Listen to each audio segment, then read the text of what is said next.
The final episode starts with Made saying that there are probably a ton of people hiding away in a city this big. There must be women and children too. Some people might live through an earthquake. If she tries to burn the city down, people will run around like crazy, and a few might escape.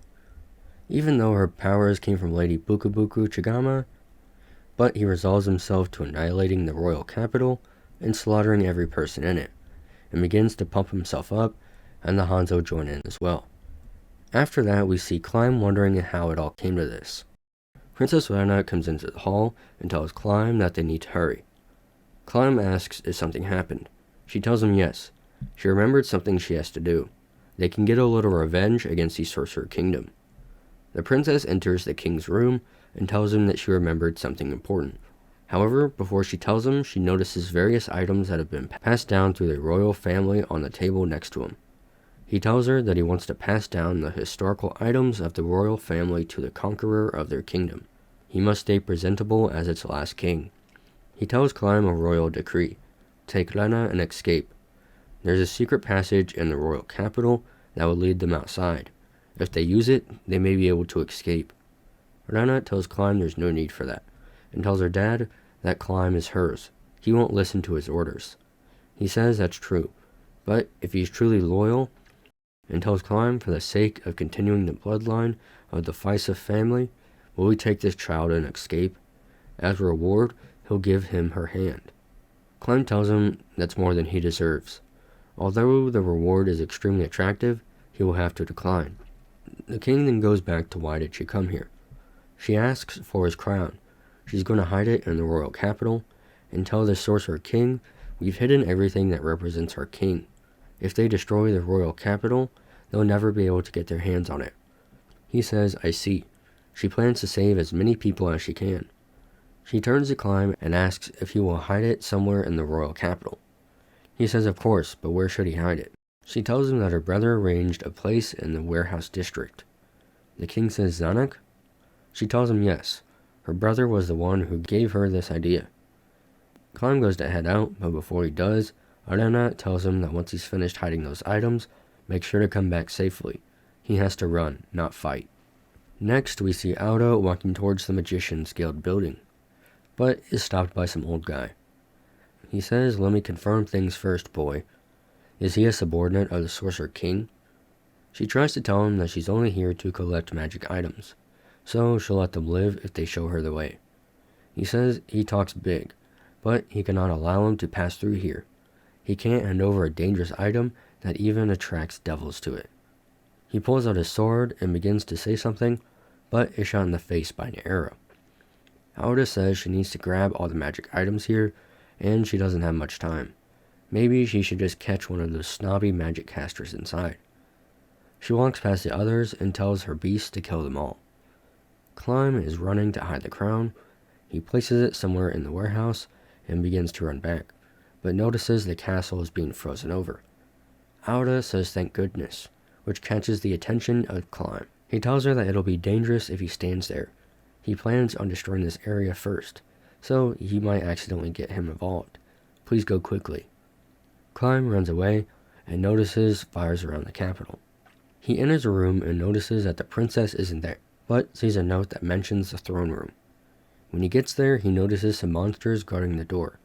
They tell him to come in, last human of this palace. He does and sees Ainz on the throne with everyone standing around him, as well as the king being killed by Renner using Gazef's sword. Climb pulls his sword out and yells at Ainz. Demiurge steps forward and tells Climb that he stands too proudly before Lord Ainz, and tells him to prostrate himself. As he's on the ground, Climb concludes that he used this power to control the princess. They made her kill the king, her own father, with her own hands. Ainz remembers that he saw Climb once before when he fought with Gazef, and tells Demiurge to release him. He does, and Climb grabs Gazef's sword, and says this is all because of him. Ainz tells him that he should thank him. He'll allow him to fight him, a king one-on-one, and says how about he takes that sword if he wins. Climb tells him that if it weren't for him, the kingdom would be at peace. No one would have died, and the princess would have shed no tears. But Ainz just chuckles. Climb rushes towards Ainz and for some reason throws the sword and punches Ainz, which obviously does nothing. Ainz grabs Climb and says if this was a story, his rage would call forth the hidden power within him in order to cut him down. But this is reality. No such thing will happen. He throws Climb against the wall and tells him that he will die here. There is no value in saving him. He has no special talent or power, but there is no need to despair over the inequality, because death is fair to all, and he is death itself. His mercy as the overlord of death is the only absolutely fair thing in this unfair world. Ainz walks over to Gazef's sword and throws it to Climb. Climb asks if he will kill the princess after he kills him. Ainz and Albedo look at each other and just chuckle. Then Ainz wonders what answer will make him suffer the most. He's sure that not answering at all will have the best effect. The exchange blows for a bit. Climb uses ability release. It was a ring that was given to him by Gazef. It's supposed to raise one's power as a warrior well past their limits. Climb goes to stab the world item, but Ainz grabs his sword and tells him that was a good attack. Ainz then cuts his arm and wonders if Razor's Edge can destroy world items. That would be an interesting idea to experiment with. Climb rushes again, but Ainz uses Grasp Heart. As Climb uses consciousness, we hear Ainz telling someone that they did well, and Pestonia saying, if you'll excuse me. After that, Climb is opening his eyes and notices that the princess looks different. She says, oh, this? The Sorcerer King uses powers to change her into this.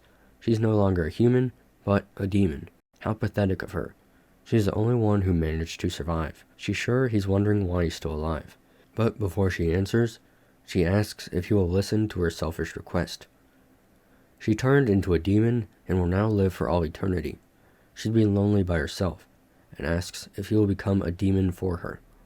Climb doesn't say anything, but she takes it as a yes, and tells him that she pledged her allegiance to the Sorcerer King in exchange for his resurrection, and asks if he will pledge his allegiance to the Sorcerer King as well. He says yes. She tells him that she's sure the Sorcerer King will test his allegiance in some way, and that it'll be painful. As Renner is leaving the room, she notices Albedo. She gets down and thanks Albedo for everything from preparing the poison for the food and going along with her charade in the throne room. She'd like to thank the Sorcerer King for all the support he's given her. Albedo tells her there's no need to be nervous. 90% of the plan used to destroy the kingdom was suggested by her. They are well aware of her capabilities. She hopes that she will continue to support Nazarick by working diligently as her subordinate. Ainz valued her enough to go this far in helping her. Don't disappoint him. She'll give her the reward for her hard work for the next couple of thousands of years in advance. She puts a cube on the table and tells her it's another seed of the fallen. Once Albedo leaves, Renner lets out a sigh and says it looks like she'll be able to get past the last hurdle. Only one thing went against her calculations. She never expected His Majesty to come personally and act out such a silly role. She touches the cube and says that she's fortunate. She was able to realize her dream by merely selling out a single kingdom, and wonders if she and Climb should exchange their first time tonight, or should they treasure their first time a bit more, and begins to sing and dance. We then see Demiurge making a request to Ainz. After reading the material that Sibis provided, there is one thing he'd like to go see, and asks for some time. Ainz tells him he doesn't mind. He's acting for the benefit of Nazarick, right? So go on ahead. After that, we get a montage of Lena acting out her plan. We then see Philip stumbling around drunk. He notices a light on and enters the room to see Albedo. She tells him that though she set up a barrier to keep them isolated, she was planning to come and wake him up if he didn't do so on his own. He then begins to say how thankful he is that she's saving a mere pawn like him. Once he's done talking, she tells him that she brought him a present and looks towards a box. He opens it to find 3 heads.